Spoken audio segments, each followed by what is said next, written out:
It's time to take command with former NFL tight end Logan Paulsen and former Commanders beat reporter Craig Hoffman. It's the Take Command podcast. What's up? What's happening? Logan Paulsen, Craig Hoffman, and Logan, here on a Wednesday, we're giving people even more than a Take 5. We're giving a full defensive film breakdown. Yeah, which is always exciting to do, especially after a pretty solid defensive performance. So I'm excited to talk this through a little bit, and we alluded to it a little bit in the breakdown, in the offensive breakdown that we did, kind of how this defense did a good job, but Cleveland was just kind of poor offensively. So it'll be nice to kind of peel back that onion a little bit and get into it.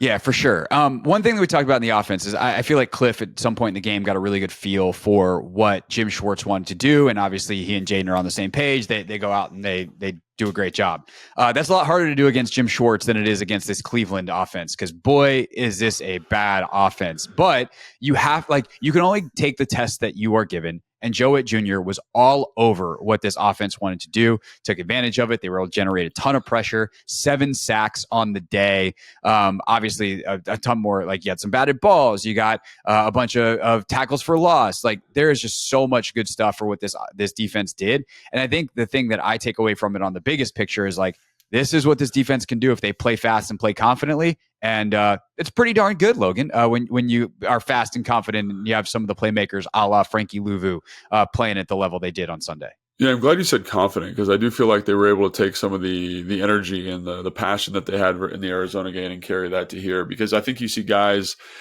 kind of starting to believe defensively in a way that they didn't earlier in the season. And I know that's like this nebulous, it's not like data driven, but guys are just, they're more bought in. Like, I watch Benjamin St-Juste and I watch how he's playing with the right technique. I watch how he's running with stuff. I watch Sanders still, the way that he's able to rally up in cover 2 and make the tackle, the depth they're getting in their cover 2s versus kind of third and long situations where they're taking away the corners. Like, Benjamin St-Juste has that. It's a PBU pick, kind of where he catches the ball out of bounds. Like, that's cover 2. Like, he's got the flat there. And so for him to get enough depth to kind of play both and make sure they can rally to the underneath stuff, I thought was really cool. And it's also showing a coverage unit that's starting to trust the rush a little bit more coming off that Arizona game. So it's a really cool kind of symbiotic relationship that's developing between the two, which is awesome. And I think you look at Quan Martin and the energy that he's playing with and the physicality that he's playing with. Jeremy Chin, I thought, did a much better job. The whole front, quite frankly, did a much better job fitting runs, fitting draws, fitting duos. Now, for whatever reason, it's somewhat inexplicable to me, Cleveland didn't run any like pin pull or trap, which has been giving this team a really hard time this entire year. But like you said, like with the runs that they were presented, they did an excellent job. We're not getting Frankie Louvu on first down, kind of running this big looping arc like he did versus the Giants and putting Jeremy Chin in an impossible situation where he's got to take a tackle. Like Frankie Louvu's chin in the guard, Chin's in the A gap. It's a 0-yard gain or a 1-yard gain. And I think that's been really cool to see guys just tightening up their responsibilities, understanding down and distance. And you mentioned the pressure and the way that Joe Whitt Jr. was able to dial it up, specifically with the A-gap stuff, and just getting Frankie Louvu on a running back or getting Frankie Louvu on a center on a stunt is just a nightmare. It's a great matchup for this team and a great matchup for this defense. So it's awesome that they were able to see that. They were able to get this team in a lot more third and longs, and we were able to see those packages come to life a little bit. However, all that being said, that's all good stuff. Cleveland would run the ball on first down. They'd be 2nd and 10, and then it was pass. And so if I'm Joe Whitt Jr. and I'm like, well, what are we going to do defensively? I'm like, let's do what we're excellent at, which is play kind of a softer coverage structure and bring pressure, which is what they did versus Tampa Bay in third and long situations. And Deshaun Watson and that offense were honestly incapable of maintaining any level of functional offense. That does not detract anything from what I said about the defense. But it's hard for me to overstate how, after rewatching it, how bad Cleveland was offensively. Like, bad. Yeah. We'll get back to just praising the Commanders in a moment, but I want people to understand like what we mean when we say bad offense. One is the predictability, right? The rhythm of just like run, pass, and it's the same runs. It's not the runs that the Washington Commanders struggle with, and so you like, hey, let's run duo. And like, credit to Allen and Payne, because earlier in the year, like those dudes were not handling double teams as well with I think some of the new techniques and some of the ways they wanted to play it, and they are just absolutely crushing it. And you see the patience of like John. I had a note. Where is this? This was 3:05 left in the second quarter, where it wasn't a double team, but John Allen on just like a halfback dive, kind of straightforward run play. I don't remember what it was. Maybe it was inside zone, but he just stands up the guard, waits for the running back to make his decision, and just chucks him to the side. And it was like a violent block shed, and you're like, that's John Allen. Yeah. Love that. And so like those dudes did a better job, but also the pass concepts themselves. Like there's not a lot of easy stuff. There's not a lot of crossers. They got him on a couple, but like a lot of vertical stuff down the field that just requires Deshaun Watson to sit in the pocket and then make throws that he's not very good at. And so there's not easy options in the pass game. There's not quick stuff, in part because Watson's not very good at throwing it. We talked about that in the preview. He's got these big long windup, and like putting the defense in conflict is not something that this offense does by design. They just run, and it's pretty easy to cover when all you have to do is run with guys. And yes, they're great athletes, and Jerry Jeudy is a great athlete, and Amari Cooper is very technically great route runner, but like you don't let them use those skills. They just kind of run around a little bit. Yeah. It almost looks very Sandlotty, and the quarterback's not that good. The offensive line is banged up and not good. And so it's just a much easier test that Washington passed with absolutely flying colors. I couldn't get much better of a grade. But when we say like Cleveland's offense is bad, it's not just that like Watson misses throws and throws balls into the dirt and stuff like that. It's they're easily manipulated up front. And some of the pressures, it's like, well, that was easy to get a free runner. That shouldn't be that easy. They don't have a lot of protection. You and I were texting back with some clips last night. It's like, oh, we can do that and get a full line slide left and then have Dorrance Armstrong scotch free off the edge. That's a better protection plan. That's not happening. And then these routes are so easy to cover that it's a lot easier to be sticky in coverage. And boy, were they. But that's what we mean when we say like the Cleveland offense is horrendously bad. Yeah. And it's, you mentioned the protection things. Like there was a couple times where I don't know if they're not remiking protections, but basically you would show like, there's three rushers over here. He would mic to this side. They would slide that way, and they'd have the man side to the right. Joe Whitt Jr. would drop guys out to that side to the left. Like this is what people used to do to us last year with Eric Bieniemy as the offensive coordinator.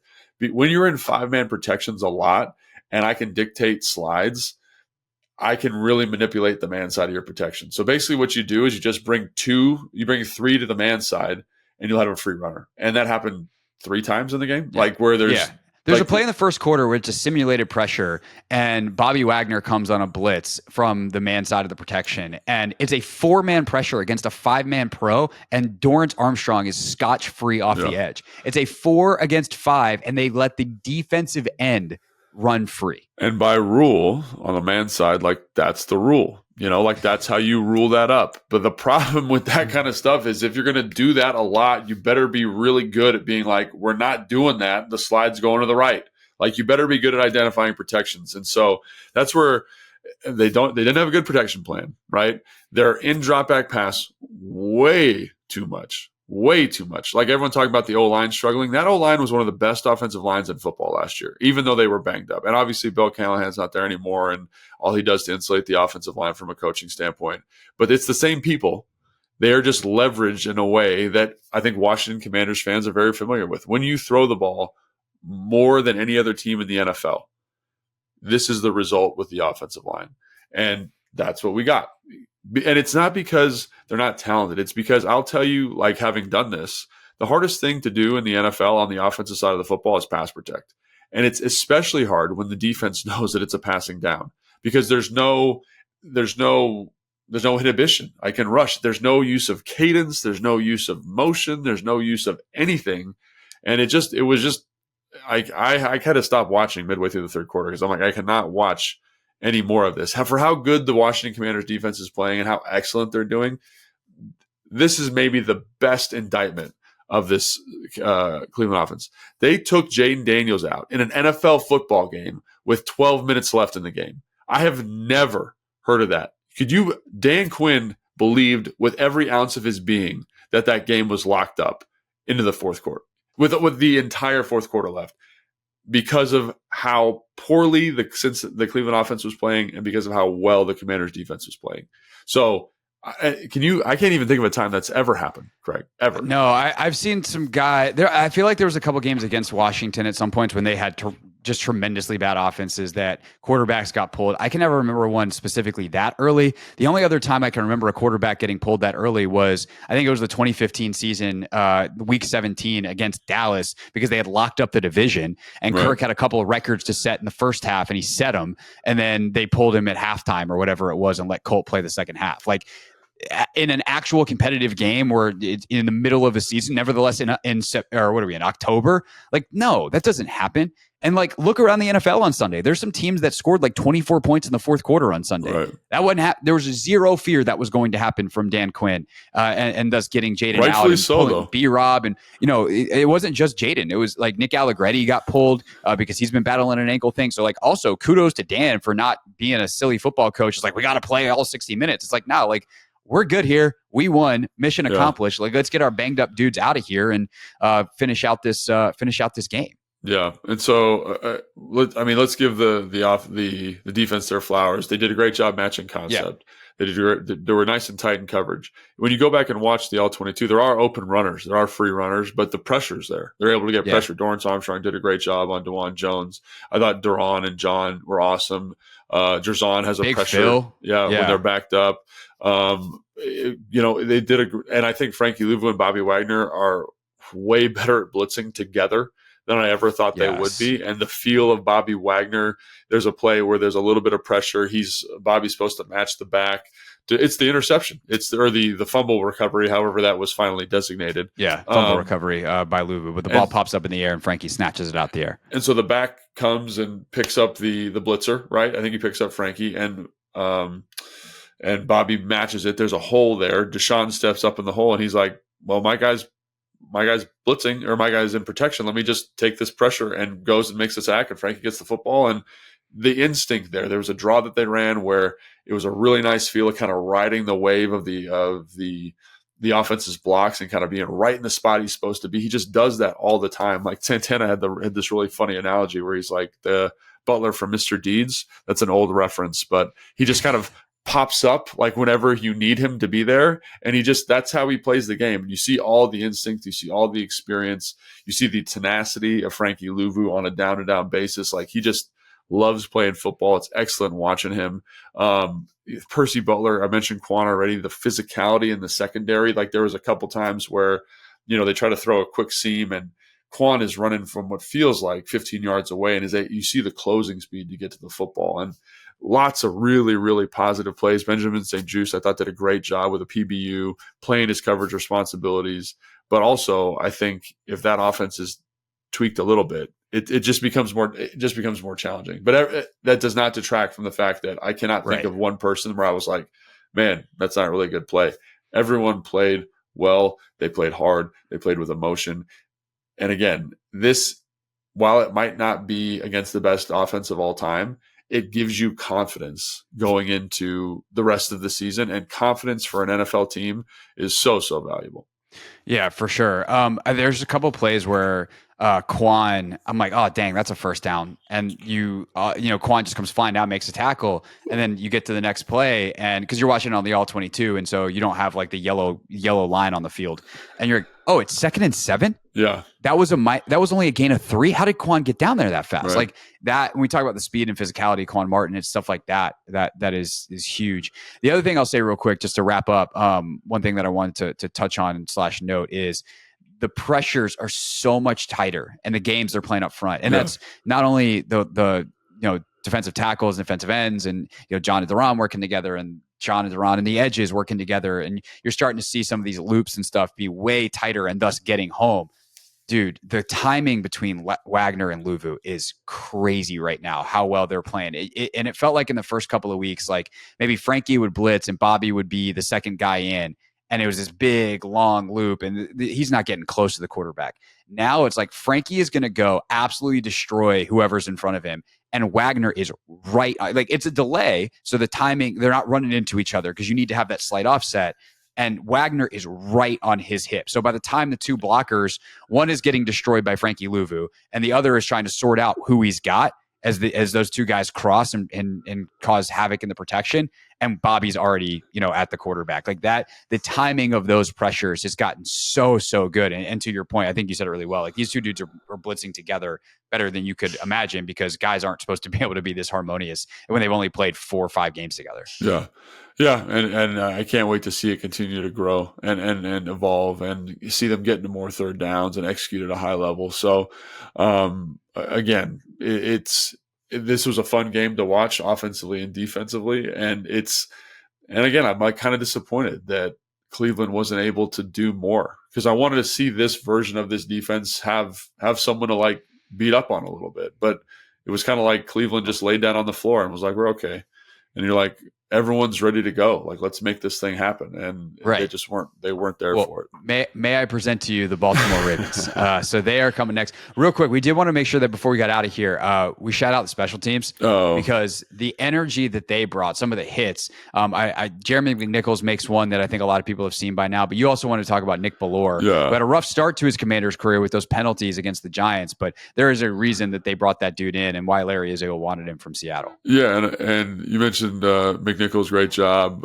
Tyler Owens is a guy that's got a lot of shout out on special teams, but Colson Yankoff, another one. But Nick Bellore, I don't know, every time I watch a kickoff, even when I'm watching the All-22, he's getting up out of the pile. So even if someone else is like making the tackle, like he's in on the tackle. And I've never seen, probably since like Lorenzo Alexander, a guy who's just so prolific in that department of finding the football, being physical, defeating blocks, and getting in on the tackle. Like, I think he probably had three or four special teams tackles in that game, which is kind of mind blowing. Like, if you've ever played special teams, it is impossibly hard sometimes to get tackles. So to have a guy like Jeremy Reeves and Nick Bellore and Tyler Owens who do it consistently, like down in and down out, is impressive. And he really sets the tone, because it's not like he's getting in them these soft, you can hear it's like crack. It's like these pops. And so you said this in the post-game show, the energy that the special teams is bringing, it definitely matriculates, and you feel it on the defensive side of the football, and they're kind of all feeding off each other. And we talked about how special teams are that play with that level of energy and passion. We referenced the 2012 Washington Redskins. That energy is just, it feels like that's what this team is starting to develop. And if they can maintain that, it doesn't matter how efficient or inefficient Jaden Daniels is. It doesn't matter how, effective they are in terms of sack rate. The energy will carry them in a lot of ways. And that's what Dan always talks about is when the energy's right and the culture's right, you'll see it and you'll feel it. And I never would have anticipated it would have happened this quickly, but I think you see it with the special teams, with the defense, with guys finishing. You mentioned OZ recovering that fumble down the field. That is the sign of something special. Now they got to string it all together and make it happen for the length of the season. But that's why this game and these last couple games have been so exciting, because all of these things seem to be falling in place for this team. Yep. And we'll dive into the Baltimore tape and preview that one, because it is one of the biggest games.